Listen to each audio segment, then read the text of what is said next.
Então, galera, a nossa terceira força é a força elástica. Buenas, a força elástica, ela também é uma força de natureza eletromagnética. Então, o que significa isso? Que ela vai ser uma força que surge de uma interação eletromagnética entre os átomos dos corpos. Quando que tu vai ter a força elástica? Aqui, primordialmente, com molas, tá? Até pode ser com elásticos, mas a maioria dos problemas trata com molas. O que acontece aqui, minha gente? Toda mola tem o seu comprimento natural ou o seu comprimento de relaxamento, tu pode chamar assim também.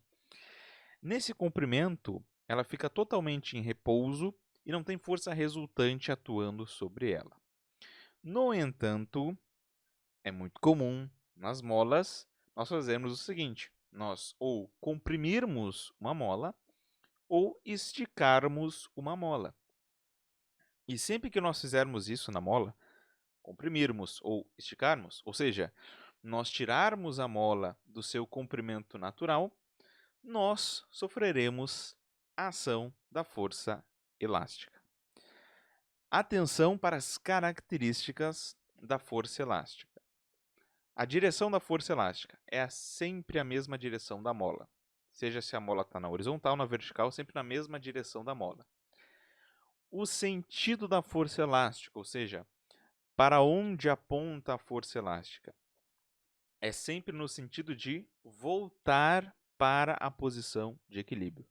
Como assim, professor, voltar para a posição de equilíbrio? Simples, olha só. Aqui na figura tu tem uma mola, digamos que aqui ela está no seu comprimento natural. Aí, aqui tu pegou e esticou a mola. Vendo? Ó, prendeu o bloquinho e esticou a mola. Bom, a posição natural, o comprimento natural da mola está aqui. Então, ela vai te fazer agora uma força para a esquerda para que ela retorne à posição de equilíbrio. Da mesma forma, aqui na segunda figura, no caso, eu comprimi a mola, né? Apertei a mola, diminui o tamanho dela. Então, ela vai fazer uma força elástica em mim para a direita, posicionada para a posição de equilíbrio dela.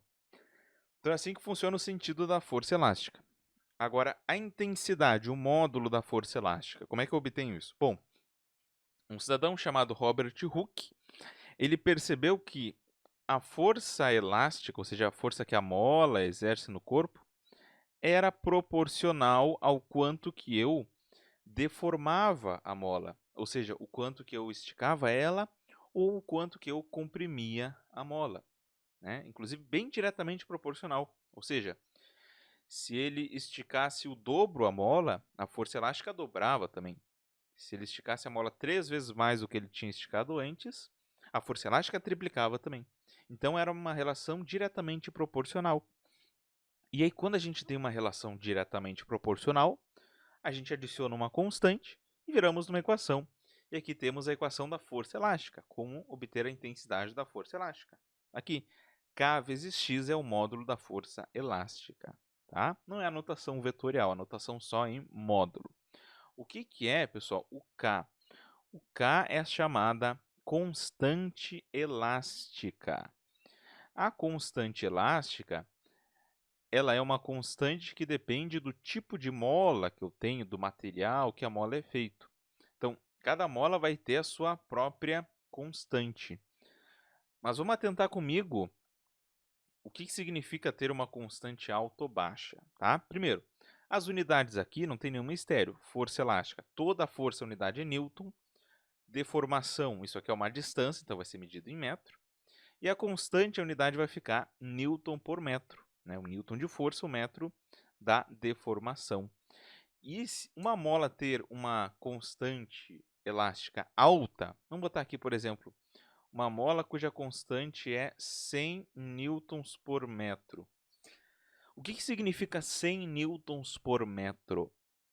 100 newtons por metro significa que cada metro de deformação que a mola sofre, ela vai fazer uma força de 100 newtons. Então, por isso, 100 newtons por metro. Então, se eu fizer uma deformação de 2 metros, ela vai fazer 200 newtons de força. Agora, tu nota, se eu tivesse uma outra mola cuja constante elástica fosse só 10 newtons por metro. Então, o que significaria 10 newtons por metro? Significaria que cada metro de deformação, a mola me faz uma força de 10 newtons. Então, ela está me fazendo uma força menor para o mesmo nível de deformação. Então, uma mola com uma alta constante elástica, pensa que é uma mola bem dura, bem rígida. Enquanto que uma mola de uma constante elástica menor, pequenininha, ela é uma mola, digamos, mais maleável, mais flexível. Que nem, por exemplo, a mola que tem na suspensão de um carro. Ela tem uma constante elástica relativamente alta para aguentar tanta força. Agora, se eu pegar, por exemplo, a mola que tem nas canetas, sabe? Se tu abrir uma caneta, aquela de apertar assim, tu vai ver que tem uma mola ali dentro. É uma mola que é bem tranquilo de tu apertar ela, então ela vai ter uma constante elástica um pouco menor. Maravilha? Então essa que é a força elástica. Toma cuidado, às vezes, no enunciado, tá? Porque o x é sempre a deformação da mola. O x não é o tamanho da mola, ok? Olha o que está ali o x, ó. É o quanto que tu esticou ou o quanto que tu comprimiu a mola. E agora vamos